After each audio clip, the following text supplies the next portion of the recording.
Hello again. Now we come to chapter 3, quite an important chapter for you. In this chapter, we're going to look at the Greek alphabet and pronunciation. Those are the two main topics that we are going to cover.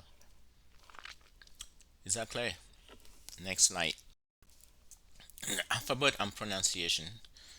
Just as a hint, as a reminder, there are 24 letters in the Greek alphabet. You're going to learn their names and be able to write the small letters and be able to pronounce the letters correctly. It is important for you to know the name of each letter. Again, be able to write the small letters and be able to pronounce them correctly.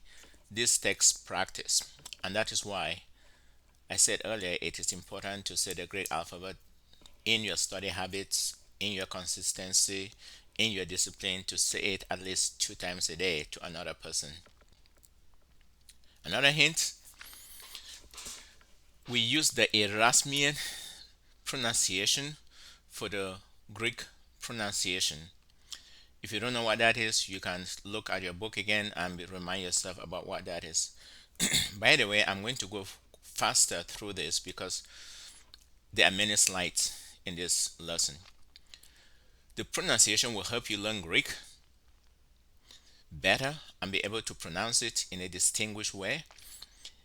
If you ever come across someone who has also done biblical Greek, you'll be able to communicate with them and pronounce words similarly. Next slide. Another hint, the Greek alphabet is divided into 5 sections. 5 sections. You will notice this as we go through the alphabet. It helps you learn the alphabet better if you know the groups. If you know which letters belong to each group, you will be able to memorize them accordingly. So now we are going to begin the Greek alphabet and go through it one group at a time. First group, alpha, alpha, beta, beta, gamma, gamma, delta, delta, epsilon, epsilon. That's the first group. What you're seeing here are the letters written. This is also in your workbook. And the point here is to help you see how they are written, where they are on the line or the line above it, and you can practice that way. That is alpha, beta, gamma, delta, epsilon, and that is your first group. Okay? First group of letters. Now comes the second group of letters in the Greek alphabet. These are zeta, eta, theta. Zeta, eta, theta. And this is how they are written. You notice how zeta goes below the bottom line and a little bit above the dotted line. Okay? Eta, theta. Theta is pronounced using two English letters, T and H. Theta.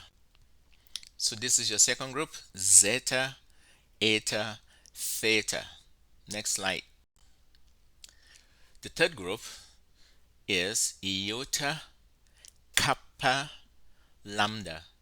Iota, kappa, lambda. That's your third group. And this is how the letters are written. Iota, kappa, lambda. The fourth group, mu, nu, ki. Mu, nu, xi. Actually, that one is harder to say. Xi, xi, xi. You have to practice that many times. And this is how they are written. Mu, next slide. Nu, next slide. Xi, next slide. Your third group. Iota, kappa, lambda, mu, nu, xi, xi. Then here comes the fourth group. Omicron, P, rho. Omicron, P, rho. Next slide. This is how they are written. Omicron, next. P, next. Rho, next. And this is the fourth group. Sigma, tau, upsilon. sigma, tau, upsilon. I don't think this is the fourth group. So I think it's a continuation of the this is continuation of the fourth group that was in the other slide. I think I made a mistake there. This had they're written sigma. There are two sigmas, remember, back. Sigma, and then this is the sigma that comes at the end of a word. Tau, upsilon, upsilon. And now you can see the four groups: omicron, p, rho, sigma, sigma, tau, upsilon. Then the final group, group 5, phi, chi, psi, omega. Phi, chi, psi, omega. So they're written phi, psi, phi, psi, chi. Notice how the chi is written on the line. Chi, it goes below the line it is on. Psi, psi, this is psi, and omega, omega, final letter. And this is your 5 groups of the Greek alphabet: alpha, beta, gamma, delta, epsilon, group 1; zeta, eta, theta, group 2; kappa, iota, kappa, lambda, mu, nu, xi, group 3; omicron, pi, rho, sigma, tau, upsilon, group 4; phi, chi, psi, omega, group 5. If you learn the alphabet according to these groups, it will make it much easier for you. Now, about pronunciation. How do you go about pronunciation? You have to read over and over, to practice, to listen, and do it over and over until you feel that you are saying the words correctly. I think as the class goes on, I'm going to have you read text and then send it to me by WhatsApp, and I will listen to it and I will grade you. There is something called gamma nasal. Gamma nasal. By definition, gamma nasal happens when two gammas come together, and when they come together, they are pronounced with an N sound. For example, here is the word angel. It is pronounced angelos. It's not agelos. It's not agelos. It's angelos, because the two gammas form creates the sound N. Angelos. Okay? I think you are clear about that. Be able to define a gamma nasal. Next, there are 7 vowels in the Greek alphabet, which you should know what they are. Basically, there is no excuse for not knowing what they are. They are this alpha, okay? They are alpha, they are epsilon, and they are eta, they are iota, they are omicron, and they are upsilon and omega. Those are your 7 vowels in the Greek language. So that is something to keep in mind and to know them well. But then there's another thing you need to learn. What is the word diphthong? You should be able to define a diphthong. A diphthong is 2 vowels that make one sound. Okay, 2 vowels that make one sound. And I'm going to give you examples. So a diphthong consists of 2 vowels that are pronounced as one. The second letter in the diphthong, the second vowel in a diphthong will always be an iota. It will be an iota or an upsilon. Here come some examples here for you. These are the diphthongs. You have I as in isle. You have a as in eight, a. Then oi as in oil. You have ow as in sauerkraut, ow. Then you have oo as in soup. And then this one is kind of hard to pronounce. We, we. And you're going to get used to that.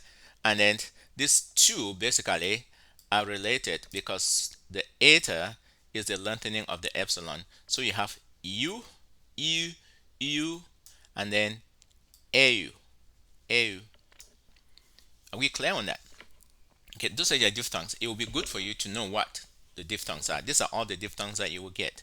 But then there is something that you need to recognize also, and that is the improper diphthong. The improper diphthong.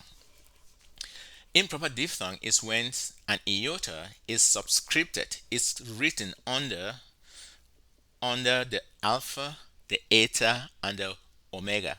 Those are the only letters where the improper diphthongs will occur. Another name for this is iota subscript, meaning that the under the letter subscripted under the letter. So it's under alpha, it's under eta, and it's under omega. Another word for it is iota subscript. But these are basically improper diphthong. It does not affect pronunciation at all. Then there is a diaresis. Diaresis. By the way, be able to define improper diphthong and diaresis. Diaresis occurs in a situation where there is a diphthong, the alpha and iota here is a diphthong, and they're supposed to be pronounced together as I. But then the diaresis on top of the iota changes everything, because the diaresis indicates that the iota should be pronounced separate from the alpha. That's why it's called diaresis. It's put up upon the letter in a diphthong to say pronounce them separately.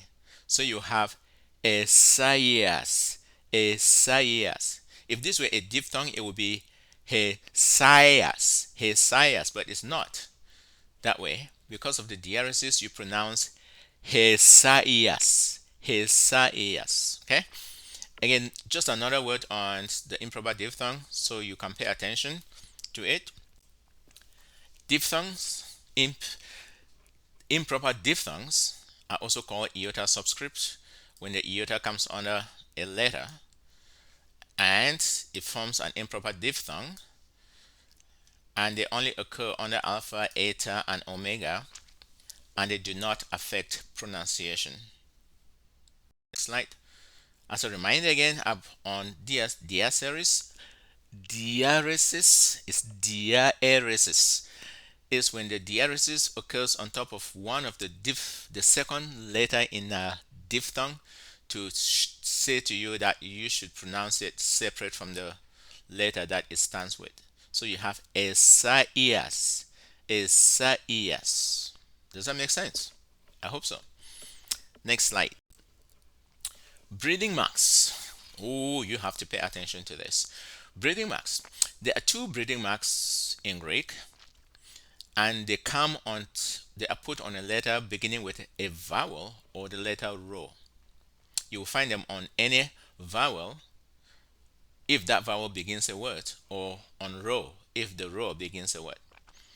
These two are called smooth breathing mark, which doesn't affect translation at all. You notice how the breathing mark is like an opposite C, it goes towards your left. So you have apostolos, apostolos, apostolos. Then there is what we call the rough breathing mark here. The rough, it is rough because you pronounce it with a hard H sound. You use an H sound to pronounce it. And you see how the breathing mark opens to your right, like a C going towards your right, and you pronounce this word hype, hype, okay, hype, and here it is occurring on top of the upsilon. So they also occur if the letter beginning a word is a capital letter. In that case, it is written in front of the capital letter, not on top of it. When there are two vowels in a diphthong, the breathing mark will come on top of the second vowel of the diphthong, just so that shouldn't confuse you. Okay, good. I'm not going to require you to memorize and learn and write the breathing marks. I will not require that, but you should be able to pronounce words based on the nature of the breathing marks. Next slide. In summary, learn the alphabet now, the name, the lowercase or the lower letter, and pronunciation. Memorize the vowels: alpha, eta, epsilon, iota, omicron, upsilon, omega. Learn the breathing marks: smooth breathing and rough breathing, and learn learn the diphthongs. Know what the diphthongs are. Define a diphthong, know what they are, and then be able to explain what an improper diphthong is. Now you are going deeper and deeper into Greek, and you are learning more and more. Persevere, don't give up, be encouraged, be faithful with what God has given you in this course, and serve Him in your studying. For exercise 3, I would suggest that you practice writing the Greek alphabet. Write each letter 3 to 4 times in your exercise, in your workbook. Answer all the grammar questions in exercise 3. Then take a picture of your answers and send to me, attached to the forum group, or send to me directly. Again, take time and read over this slide to understand what I'm saying. Take care. See you in the next lesson. Bye.